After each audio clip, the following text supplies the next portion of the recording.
Igreja, louvamos ao Senhor nessa noite porque Ele já trabalhou em nossos corações.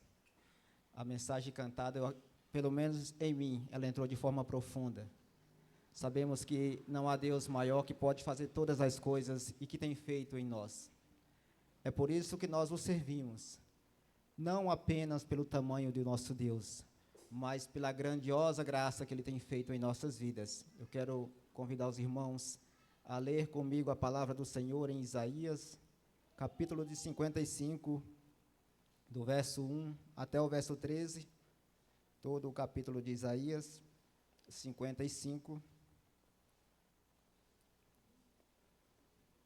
Que o Senhor venha achar graça em nosso coração nessa noite e que, de fato, o nosso sacrifício venha valer a pena para Deus.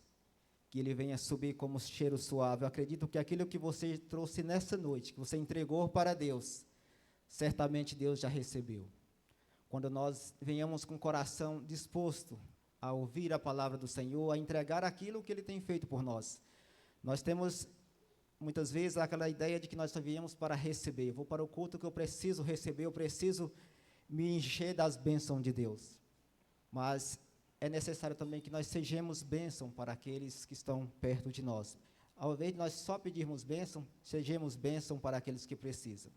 Isaías 55, e versículo de 1 ao 13. Todos encontraram? Amém? Diz a palavra do Senhor: a todos vocês que têm sede, venham às águas, e vocês que não têm dinheiro, venham, comprem e comam. Sim, venham e comprem sem dinheiro e sem preço, vinho e leite. Porque vocês gastam dinheiro naquilo que não é pão, e o seu suor naquilo que não satisfaz? Ouçam com atenção o que eu digo, comam o que é bom, e vocês irão saborear comidas deliciosas. Deem ouvido e venham a mim, escutem e vocês viverão, porque farei uma aliança eterna com vocês, que consistes nas fiéis misericórdias prometidas a Davi. Eis que eu fiz dele uma testemunha aos povos, um príncipe e governador dos povos. Eis que você chamará uma nação que você não conhece, e uma nação que nunca o conheceu virá correndo para junto de você por causa do Senhor, seu Deus, e do Santo de Israel, porque este o glorificou.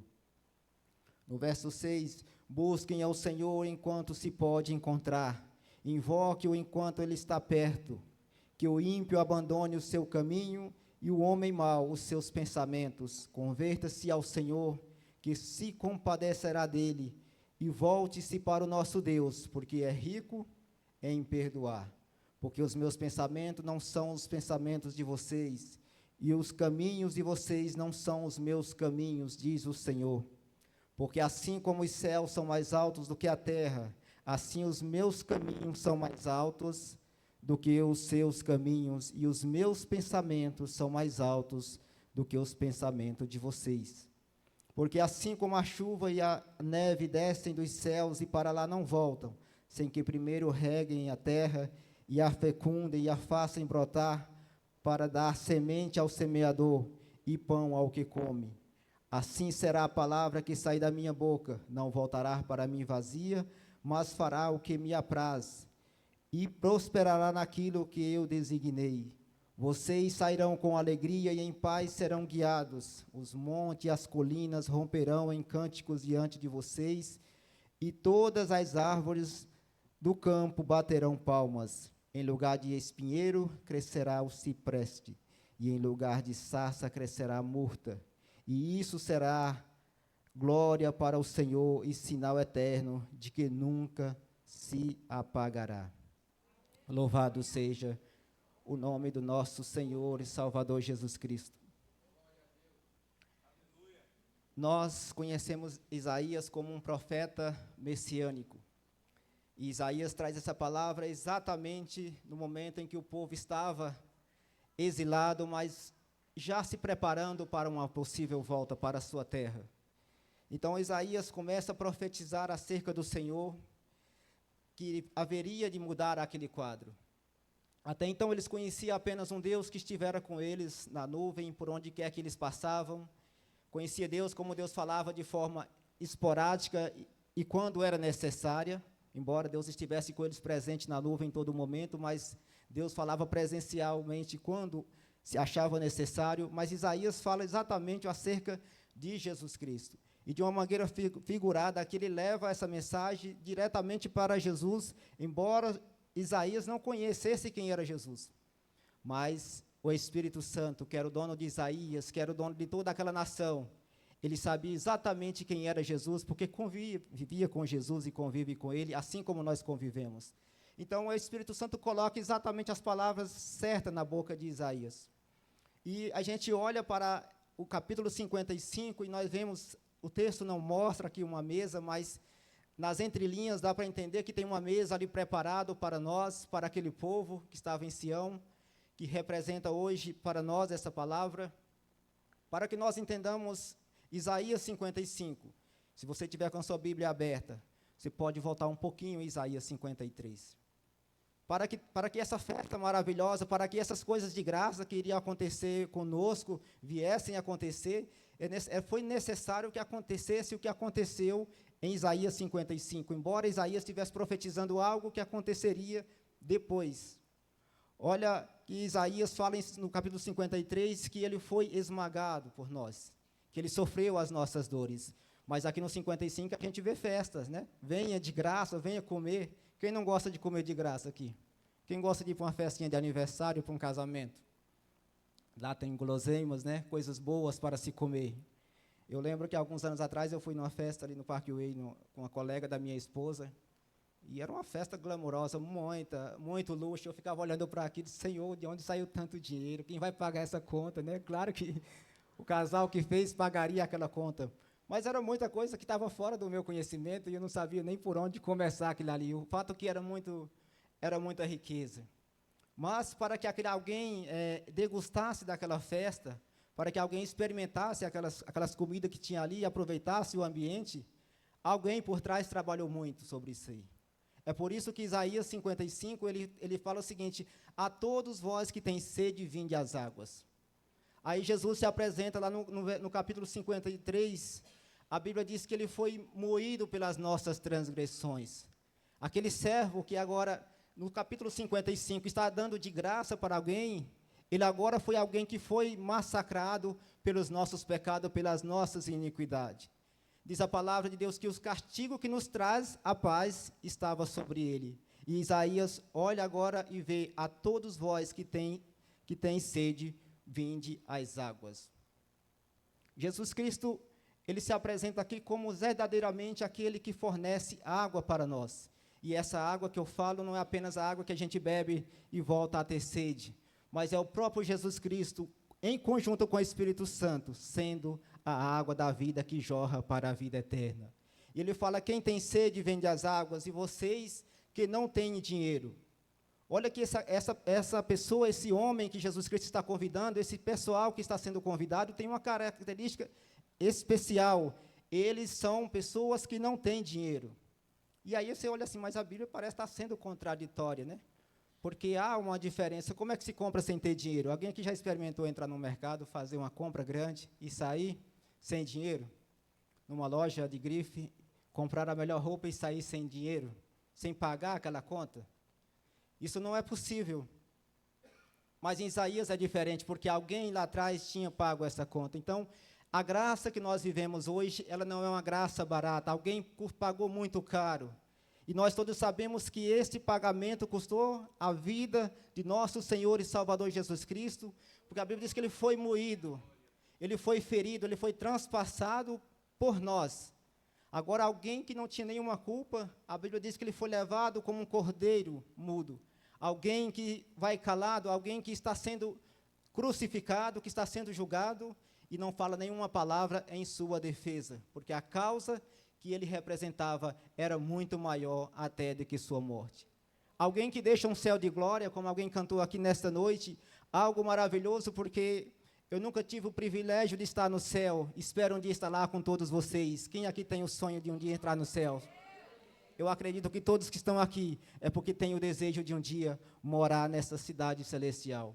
mas lá deve ser coisas excelentes, irmãos. Aqui a gente tem muitas maravilhas neste mundo, muitas coisas de natureza. Eu gosto muito de natureza e fico apreciando aquilo que Deus faz. Quando eu vou a uma praia, eu fico olhando aquela coisa maravilhosa que Deus tem preparado, mas no céu tem muito melhor para isso. E a palavra de Deus diz que Ele nos dá essa vida em abundância.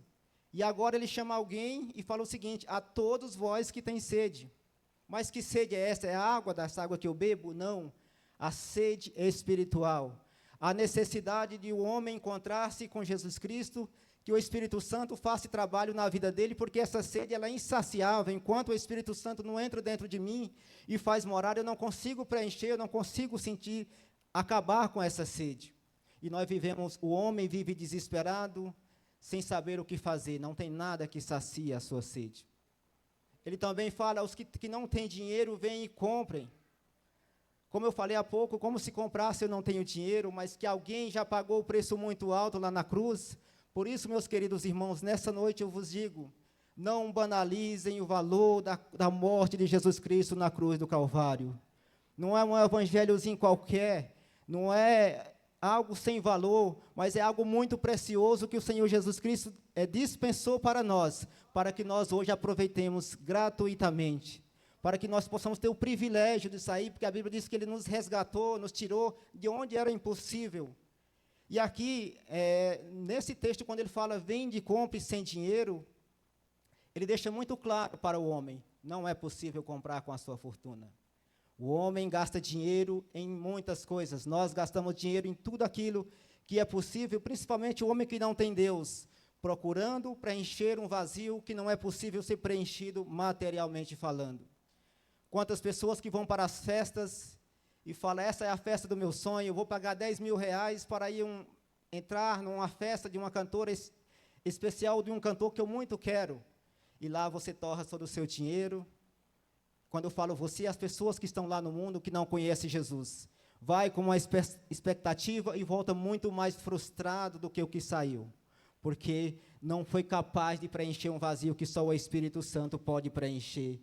É por isso que não tem valor nenhum nessa terra que compre a nossa salvação. Não há possibilidade, enquanto alguns se acham ricos demais, suficiente para viver nesse mundo de forma plena, absoluta, regalando daquilo que pode, o Senhor fala para ele, pobre, miserável homem que é, porque você não consegue comprar a sua salvação. Essa salvação ela é única, exclusivamente de Deus. A Bíblia diz que a salvação é dom de Deus, ela é manifestada através de Deus pelo Espírito Santo em nossas vidas e não há nenhuma possibilidade de negociação.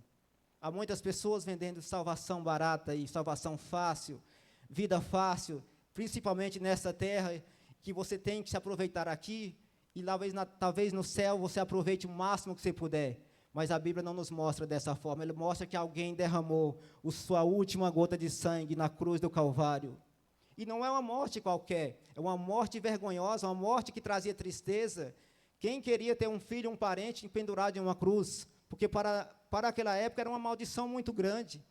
Ainda hoje não tem mais como ser crucificado na cruz, mas tem pessoas que recebem pena de morte, que é cortada ao pescoço.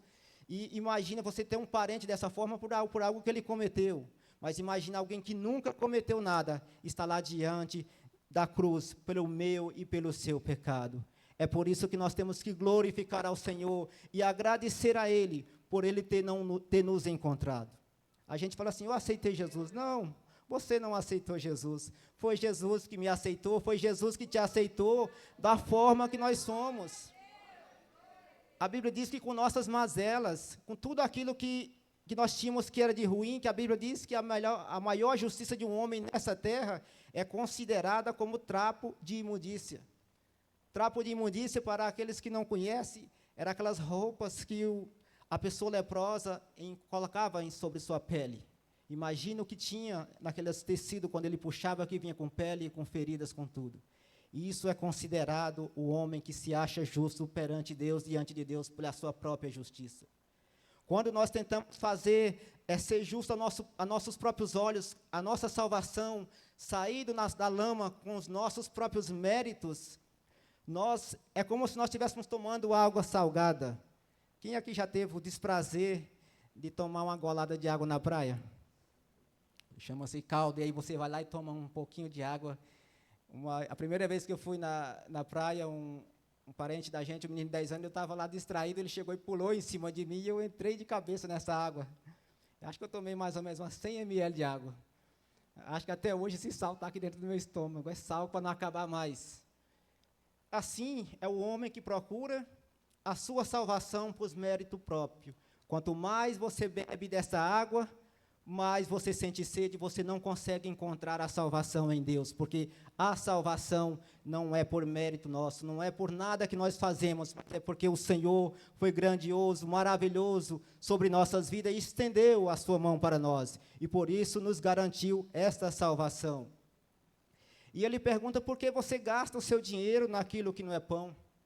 Como já falei, quantas pessoas que gastam, e aqui o nosso João Pedro falou exatamente do filho pródigo. Nós temos um exemplo claro aí de alguém que gastou o seu dinheiro, desperdiçou tudo aquilo que ele tinha, naquilo que trazia prazeres momentâneos, e de muitas vezes nem prazeres traz. Eu nunca tive essa oportunidade de estar lá nas festas, nas orgias desse mundo, mas acredito que muitos que estão aqui dentro desta igreja já passaram por momentos que você saiu e voltou decepcionado porque não achou graça naquilo que você achava que tinha prazer suficiente. E o Senhor fala assim, por que você desperdiça seu dinheiro naquilo que não é pão? E esse pão aqui não é o alimento que alimenta o seu físico todos os dias, mas ele estava falando exatamente daquele povo que desperdiçava o seu tempo em religiões, procurando situações que resolvessem os seus problemas emocionais, espirituais, físico, mas não encontrava a solução para o seu problema. Então, Isaías alerta o seguinte, por que você gasta? E aqui era o próprio Espírito Santo falando na boca de Isaías. E no mesmo versículo 1, ele fala assim o seguinte, comprem de mim, sem dinheiro e sem preço, vinho e leite. Acredito que para o Velho Testamento, aquele povo que morava naquela época, olha que eles faziam sempre analogia com coisas da época. Não era com as coisas de hoje, mas era com aquilo que existia no passado. Então, o vinho representava sempre a alegria. Nós vemos que Jesus estava numa festa, e essa festa acaba-se o vinho. E Jesus Cristo vai lá de novo, e ele traz um vinho novo para aquele pessoal, e o povo se alegra. Apesar de já ter bebido, eles ficaram muito alegres com aquilo que Jesus tinha conseguido para eles. Então, o vinho sempre representava festa, muita alegria. E Jesus Cristo toca exatamente naquilo que representa a maior alegria para um homem, principalmente no Antigo Testamento. Ele aconselho de você que compre de mim vinho e leite. E porque o leite, que no nosso mundo é espiritual, nós precisamos desse leite, que é a palavra do Senhor. Nós levantamos as nossas mãos, aceitamos Jesus Cristo, e em seguida nós recebemos a palavra do Senhor, a doutrina da palavra de Deus, e é o leite que nos fortalece, que nos alimenta. Então, ele fala, em outras palavras, eu aconselho que você compre de mim, ou que você busque de mim, a verdadeira palavra que traz vida eterna, que alimenta para a vida eterna, e não aquilo que traz prazeres transitórios e momentâneos. Então, ele fala, compre de mim vinho e leite. Na sequência, ele fala, porque gastem dinheiro. E lá no versículo 4, ele diz o seguinte, no versículo 6, perdão, a palavra do Senhor fala o seguinte, busquem ao Senhor enquanto se pode achar. Irmãos, eu costumo falar para vocês, já falei várias vezes, que graça não é licença para pecar de forma dissoluta. Ele fala o seguinte, aconselho que vocês compre, busque vinho e leite, mas ao mesmo tempo ele fala o seguinte, busque o Senhor enquanto se pode achar. Quantos de nós falamos o seguinte, hoje não, mas amanhã talvez, amanhã eu vou mudar a minha vida, depois de amanhã eu consigo fazer isso, eu só preciso resolver umas questões pessoais minhas, e logo eu vou voltar para Jesus. Quantos convites nós já fizemos para as pessoas, e elas disseram isso para nós, quando nós evangelizamos em rua, eu só preciso resolver uma questão, mas logo eu aceitarei esse Jesus de vocês. Na nossa casa do Senhor é da mesma forma, nós ouvimos a palavra do Senhor, e fala, até hoje eu fui assim, mas segunda-feira eu vou ser um novo crente. Falamos isso hoje na escola dominical. E nós não conseguimos cumprir a nossa promessa, porque nós estamos comprando comida aonde não alimenta a nossa alma espiritual. Quando eu falo, nós estamos comprando, é claro que você está buscando a presença do Senhor nessa noite, é para isso que você veio aqui. Mas na nossa caminhada, nós distraímos e vamos atrás de fonte que não nos traz alimentos que durem para a vida eterna. É por isso que muitos de nós estamos sem forças, não conseguimos mais sentir prazer na casa de Deus, porque estamos comendo em fontes, assim como aquele jovem rico comeu. A Bíblia diz que ele desejava comer as bolotas dos porcos. Infelizmente, temos muitos de nós comendo bolotas de porcos, achando que estamos deliciando coisas espirituais. O inimigo, ele é especialista em trazer, em simular coisas que parecem ser, mas não é. E nós nos envolvemos com aquilo e nós somos engodados por aquilo que ele tem oferecido, muitas vezes para nós. Mas o Senhor falou o seguinte: busquem o Senhor enquanto se pode achar. Ah, irmão, isso aqui é para alguém que não é crente, isso aqui não cabe para mim. Cabe para nós, sim. Ainda a graça do Senhor está disponível para nós. Como nós aceitamos o nosso Senhor e Salvador Jesus Cristo, como Ele nos aceitou. Mas essa graça pode chegar um momento que nós, e tanto nós ficar postergando isso, pode chegar um momento que nós não conseguiremos mais ter essa graça disponível sobre nossas vidas. Por quê? Porque Jesus vai negar a sua graça? Não. Porque a nossa senha pode ser chamada a qualquer hora. E não dará tempo, talvez, de nós nos consertarmos com Deus. Por isso que ele fala, busquem o Senhor enquanto se pode achar. E no verso 7 ele fala que o ímpio abandone o seu caminho e o homem mau os seus pensamentos. Parece que ele está falando a mesma coisa, né?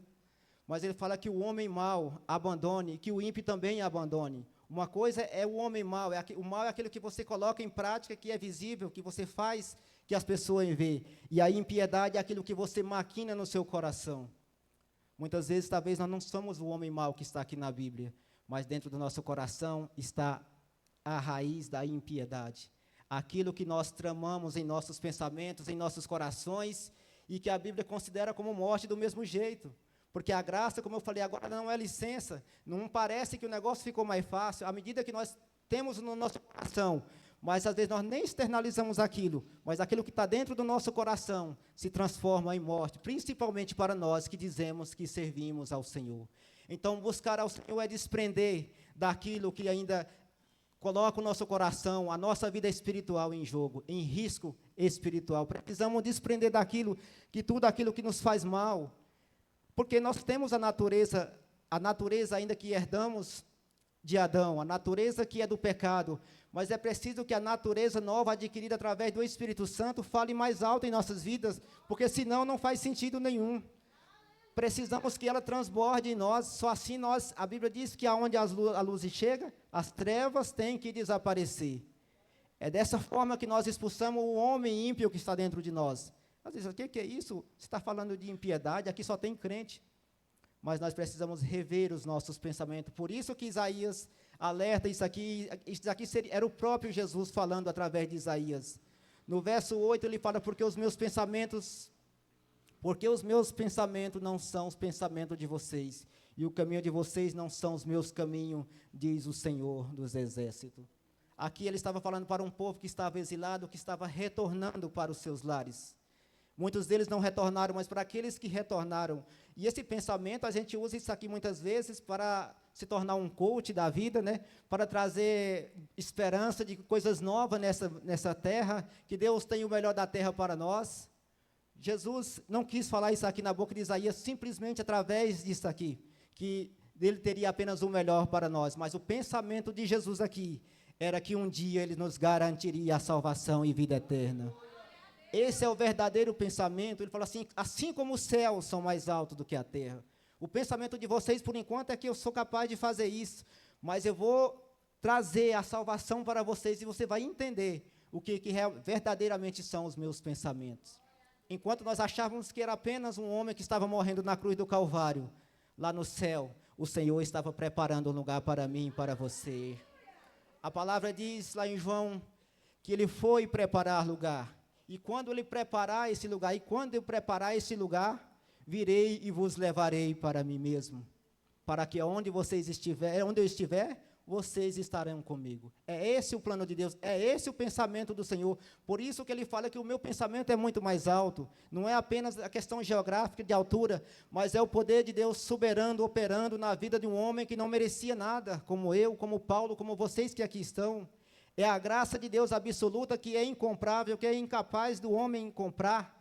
E aí mostra o tamanho da incapacidade de nós, humana, do homem sem Deus, tentando muitas vezes nós como crente barganhar Deus, fazer troca com Deus através das nossas atitudes. Senhor, se o Senhor me der isso, eu vou fazer assim. Se o Senhor agir dessa forma, eu vou fazer assim.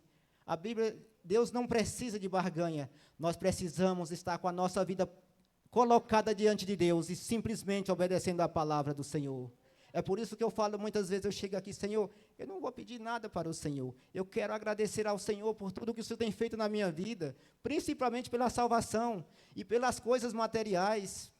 Nós temos essa concepção de que as bênçãos que estão sobre nossas vidas, eu só sou referência de bênção, a minha vida só está perfeita diante de Deus quando a minha vida está próspera, quando eu consigo abundar na vida do meu irmão. A vida em abundância que o próprio Jesus Cristo prometeu para nós, é exatamente essa vida que nós vivemos hoje, sabendo que se tudo aqui encerrar, Deus tem uma morada preparada para nós. É viver em abundância, é com o pouco que você tem. É por isso que o salmista Davi fala que o Senhor é meu pastor, nada me faltará. Não são as circunstâncias que vai fazer diferente na minha vida, que vai diminuir o que o Senhor é na minha vida. Ele é o meu pastor, independente da circunstância, independente da situação, porque aqui são coisas transitórias que logo passarão, e eu preciso ter um encontro com o meu Senhor e Salvador Jesus Cristo. Encontrar com Ele, todos nós iremos encontrar. Agora, como nós estaremos diante dele, essa é a pergunta que fica para o meu e o seu coração. O que eu estou preparando para entregar ao meu Deus no dia que eu tiver encontro com Ele? É apenas uma formalidade de estar dentro dessa casa aqui todos os domingos, ou é entregar a minha vida por inteiro na mão do Senhor Jesus Cristo, ou é buscar Ele enquanto Ele está disponível para mim, porque a graça também um dia ela cessará.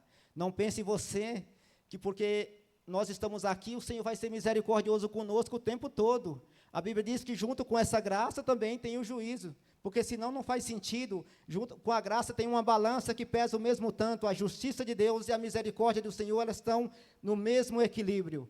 E é preciso que a gente cumpra os pré-requisitos para que nós possamos encontrar com o Senhor. A Bíblia diz assim: prepara, ó Israel, para encontrar-te com teu Deus.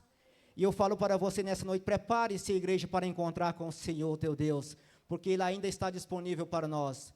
Que nós não brinquemos de ser crente, mas que nós realmente façamos o que o versículo 7 fala, que nós abandonemos os nossos pensamentos de impiedade, as nossas maldades que ainda reinam dentro do nosso coração. Nós tivemos hoje uma escola dominical que falava exatamente essa questão, de quanto a maldade vai se estendendo de geração em geração, de família em família, porque não se atentou para os pormenores da palavra de Deus. Os nossos maiores erros estão nos pormenores, não são nos pecados cabeludos, como a gente chama, aqueles pecados grosseiros que a gente comete para que as pessoas venham assustar, mas nos detalhes pequenos em que nós menosprezamos a casa, as coisas de Deus, e não busquemos Ele enquanto nos podemos encontrar.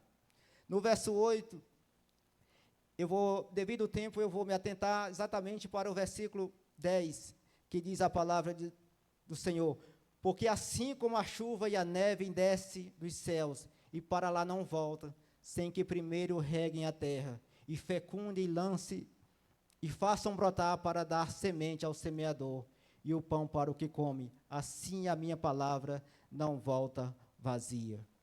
Essa palavra que você recebeu um dia, que hoje está plantada dentro do meu coração, a Bíblia diz que ela está escrita na tábua do meu coração, porque aquela lei que hoje que o povo seguia, ela já não faz mais nenhum efeito para nós, mas a palavra do Senhor que está plantada dentro do meu coração, essa sim precisa fazer efeito.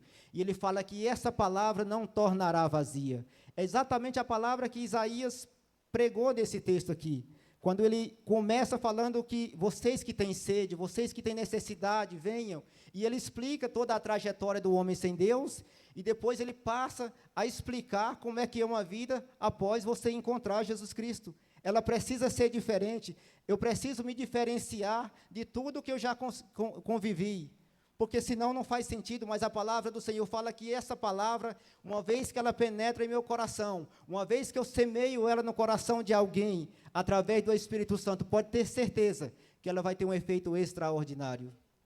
Alguém já teve, todos aqui, vocês já dormiram com aquela chuva que parece aquela chuva, né, que chove e não molha, como dizem, né? Aquela chuva, ela rega a terra muito mais do que uma chuva que passa levando tudo, porque ela molha de forma plena, de forma constante e demorada. Assim é a palavra de Deus. Nós semeamos essa palavra do Senhor no coração de alguém que precisa. E muitas vezes nós queremos até colher o fruto daquela palavra que nós semeamos. Mas a palavra diz que uma vez que ela é plantada no coração, ela vai germinar como uma semente. Alguém aqui tem o poder de fazer uma semente germinar e de falar para ela assim, antecipa mais um dia aí que eu preciso que você nasça um pouco antes? Alguém tem essa capacidade de falar isso para uma semente? Não temos. Assim é a palavra do Senhor, nós temos o dever de semear ela, de colocar ela até no nosso coração. Ela nasce, ela germina de forma silenciosa, mas eu tenho certeza, você não é mais o mesmo crente de quando você aceitou Jesus.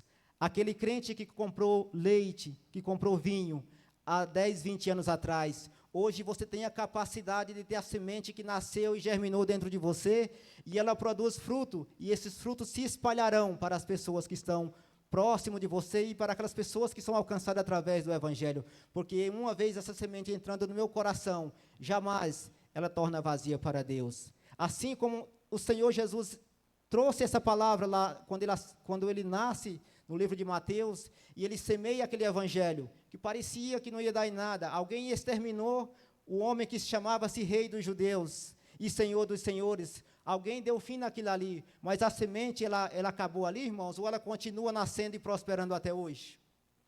Ela continua prosperando, porque uma vez lançada na terra, essa semente não volta vazia, diz a palavra de Deus.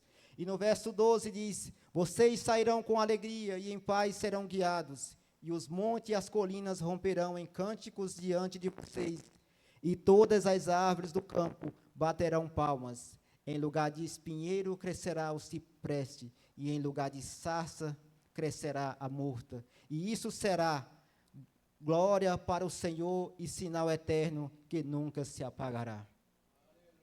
Aquele Paulo que produzia espinhos, que produzia sarça, aquele Paulo que só tinha coisas ruins no coração, uma vez ele teve um encontro com Jesus. E eu falo desse Paulo aqui, não daquele Paulo da Bíblia. Ele teve um encontro com Jesus, e hoje, aonde brotava a maldade, aonde brotava espinhos, hoje diz a palavra do Senhor que vai brotar murta, que vai brotar o cipreste, vai brotar aquilo que realmente faz edificar um homem de Deus na sua presença, na presença de Deus. E esse brotar dentro de mim, ele não edifica somente a mim, é preciso que ele edifique também o meu irmão. Muitas vezes o meu irmão que está mais fraco na fé, que aceitou Jesus e ainda não tem o conhecimento, ele pode se escandalizar e até enfraquecer na fé. E Paulo fala que nós precisamos ter o cuidado para que a nossa vida realmente transpareça, seja realmente de fato aquilo que Cristo há em nós, porque senão não faz sentido nós não apresentar um evangelho genuíno ou sermos hipócrita no sentido de você pedir que alguém faça, trazer uma mensagem aqui, que alguém tenha que cumprir essa mensagem, mas você está longe de fazer aquilo. Não é isso que o Senhor quer. Ele quer que nós demos frutos de alegria, frutos de paz, fruto de arrependimento, juntamente com o Espírito Santo, para que esse mundo venha entender que há um Senhor e Salvador na minha vida, na sua vida, e nós somos os responsáveis por isso. Essa semente só cresce a partir do momento que eu dou vazão ao Espírito Santo, que ela floresce dentro de mim, e que alguém não veja mais espinho dentro de mim, mas que ele veja uma planta que além de dar sombra, dê frutos de arrependimento para a salvação. Pode ter certeza que alguém vai encostar em você, vai se aproximar de você procurando fruto, e ele não vai procurar frutos azedo ou espinho em você, mas ele vai procurar fruto que traga salvação para ele, embora seja de forma involuntária, Quantas pessoas não já se aproximou da gente e falam assim, você é diferente, você tem Jesus, você parece, eu não vou falar um palavrão, no meu serviço tem isso, muito, você sabe que peão de obra, ele xinga mais do que, eu não tenho nem como botar isso aqui em expressão verbal. Mas, quando eu chego, ou quando eu estou em algum lugar, ou eles estão vendo alguma imagem que eu chego na obra, eles estão lá entre si, mas eles passam longe de mim, ou até ficam ali receiosos de falar, ou em algum lugar que eu estiver, ele fala assim, não, Paulo não gosta disso, então vamos afastar daqui. Por quê? Porque eu sou alguém diferenciado, eu sou alguém que dou frutos de arrependimento, eu sou uma árvore que produz bons frutos, e não aquela pessoa que traz maldição, ou que aquele fruto que venha colaborar para que o mal venha se estender na vida das pessoas. Então, eu preciso, de fato, ser alguém que a palavra do Senhor fala, que venha dar frutos de arrependimento, que venha trazer alegria e paz. Porque, assim como o povo que estava no exílio, eles estavam distante de Deus e alegre pelo seu retorno. Mas o Senhor falava assim, o retorno a alegria de vocês não deve ser só apenas porque vocês vão retornar para a casa de vocês. A alegria de vocês vai ser em saber que um dia, através dessa geração, nascerá um Salvador, que será o Salvador de toda a humanidade. Era essa a verdadeira alegria que eles precisavam entender. E ele fala aqui que os montes saltariam, que os montes ficariam alegres com isso. Você imagine a natureza se alegrando comigo e com você, que estamos dando os frutos para o Senhor? Estranho, né? Mas o que tem a ver fruto de arrependimento com a natureza? A Bíblia diz que a natureza geme por conta dos nossos pecados, por conta das mazelas que há sobre a terra. Mas vai chegar um dia que até a natureza vai dar glória a Deus por mim e por você. Porque você fez a diferença nessa vida, porque nós fomos diferentes e o Senhor trará para nós vida e em abundância, não apenas nessa terra, mas uma moradia eterna com o Senhor nos lugares celestiais, e que o Senhor nos abençoe nessa noite, em nome de Jesus Cristo.